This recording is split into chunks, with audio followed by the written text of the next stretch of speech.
Guys, Mrs. Breha here.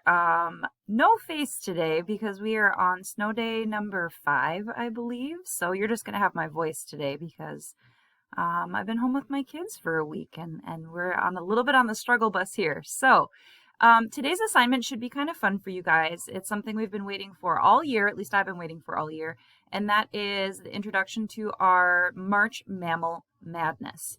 So let me just give you a little bit of an introduction about what March Mammal Madness is and what types of assignments that we will be doing with this kind of fun simulated experience. So March Mammal Madness is an annual tournament that is curated by the University of Arizona, and it is actually scientific based hypothetical fights that answers the question of who would win. So I know that my boys in elementary school had a series of books that talked about who would win. And this is kind of the same thing, but to a little bit higher level. Actual scientists estimate who the winner is based on a bunch of different factors that they put into big fancy computers and they crunch the numbers. So some of the attributes that could make a competitor have a higher seed or have a higher chance of winning the battle includes weaponry like teeth or nails, their temperament, if they're more likely to be kind of angry or, attack other creatures. If they have armor like a shell or, scales or something, their motivation. So the time of year is something that has come up recently in March Mammal Madness, where certain species are very dangerous during breeding periods, for example. Their fight style, and then if they have any special skills like being able to, have poison or be able to run away or hop.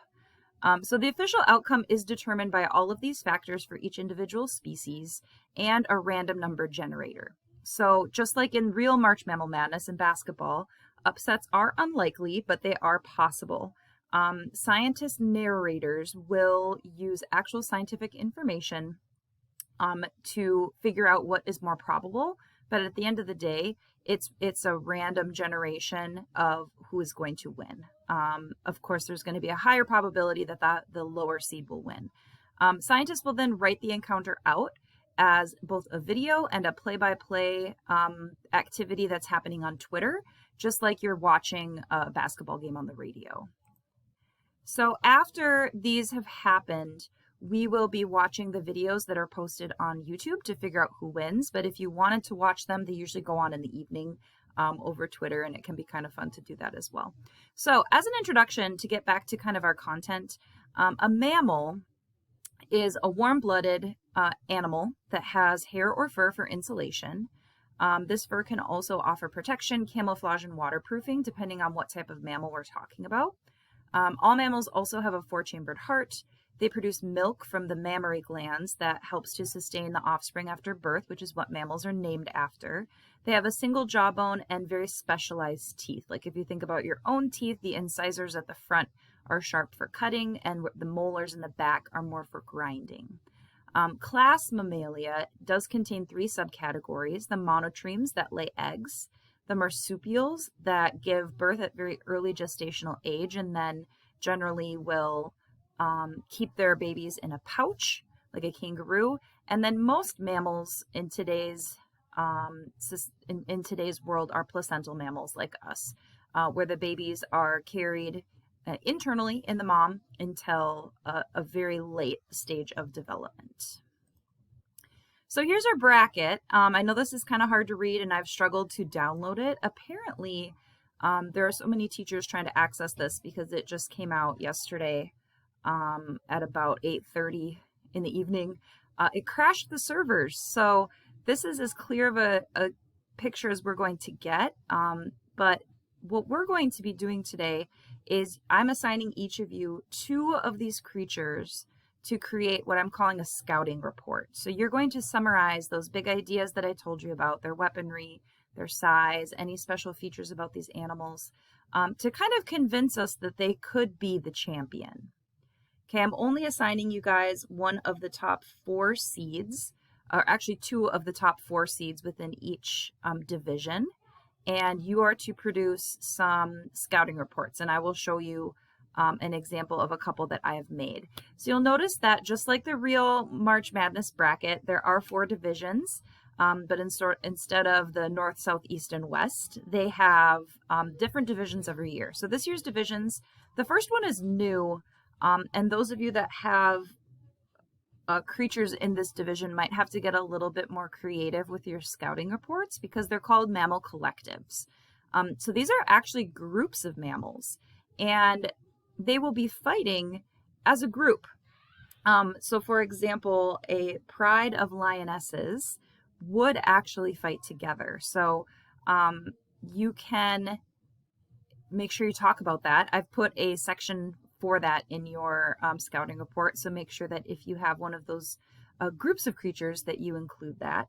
I would like, if you have a mammal collective, to just do the scouting report about the specific animal, but then of course in the mammal, in the group behavior, make sure that you mention that they will be working as a group.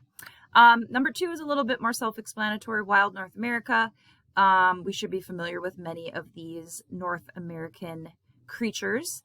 Division 3 I'm really excited about, Queens of the Sea and Sky. So this is where the females are bigger, badder, faster, and more knowledgeable. So you will notice in some of the Queens of the Sea and Sky, and why not both, there are some non-mammal combatants, and that happens every year. There just aren't enough mammals to fill all 64. So these last 2 divisions may have non-mammal combatants. Why not both is wonderful taxa that are weird combinations of adaptations. So that's pretty cool. So over half the combatants are mammals, but many other organisms are included. And that even includes things like plants. This year there is a lichen. Don't worry, I'm not assigning anybody the lichen because I don't think he has a very good shot. But sometimes these are just put in to showcase the diversity of life. But they really don't have a shot. Like, they're probably not going to win. So this year's kind of weird one is the lichen. So the stories, okay, one other thing that you should know, actually, we'll skip this. We can come back to this when we actually do our brackets.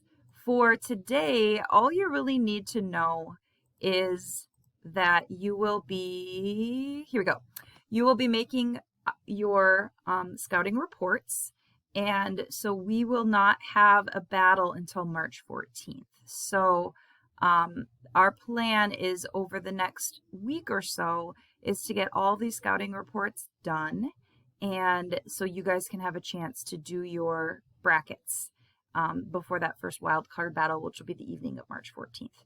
Okay, so if you want to check out the rest of the assignment, it is in the March Mammal Madness folder. It's called the Scouting Report. And what I'm going to assign you is 2 scouting reports today. And if you have time, if you want to start on a third, because I'm guessing that each of us will probably do 4 or 5 of them, just so we can get all of these creatures done. And some people might have a little more time than others. So if you have more time, keep going, and you could do 3 or 4 of them if you want. Those extra ones, I would ask that you just comment which ones that you're working on so that we don't double up. Okay, I'm available all day over Remind or email, and I hope you guys enjoy yet another snow day. Hopefully we'll see you in person tomorrow.